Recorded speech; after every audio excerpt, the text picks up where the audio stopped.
General Martin Dempsey chairman joint chief of staff کا عہدہ اس سال ستمبر میں امریکی مسلح افواج کے موجودہ سربراہ مائک مولن کے عہدے کے ختم ہونے پر سنبھالیں گے۔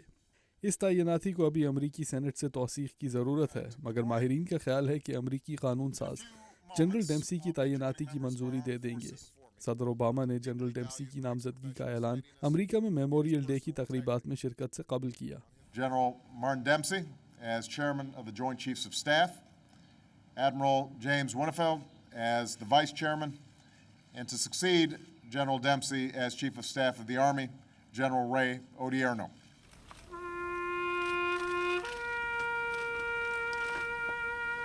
صدر اوباما نے اس موقع پر واشنگٹن کے قریب آرلنگٹن کے فوجی قبرستان میں امریکہ کے لیے قربانیاں دینے والے فوجیوں کو خراج عقیدت پیش کرتے ہوئے انہیں حب الوطنی کی ایک نہ ٹوٹنے والی زنجیر قرار دیا۔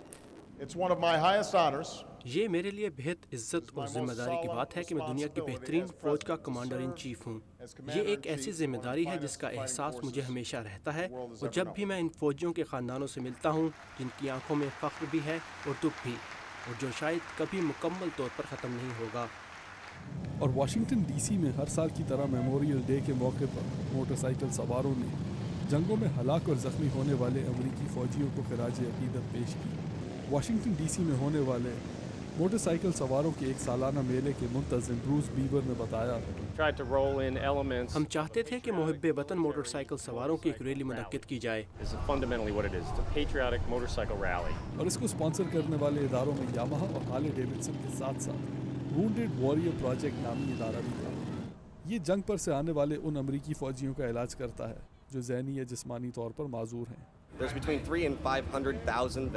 اس وقت 3 سے 5 لاکھ امریکی فوجی ایسے ہیں جو جنگ سے واپس آنے کے بعد اپنا ذہنی توازن کھو بیٹھے ہیں، انہیں PTSD ہے۔ ہم چاہتے ہیں کہ ان کو ڈھونڈا جائے اور اکٹھا کیا جائے۔ اس ایونٹ کے آرگنائزرز کا کہنا تھا کہ اس قسم کی نمائش امریکی عوام اور امریکی فوج کو میموریل ڈے پہ آپس میں قریب آنے کا ایک موقع فراہم کرتی ہے۔ Abdul Aziz Khan, Urdu VOA، Washington.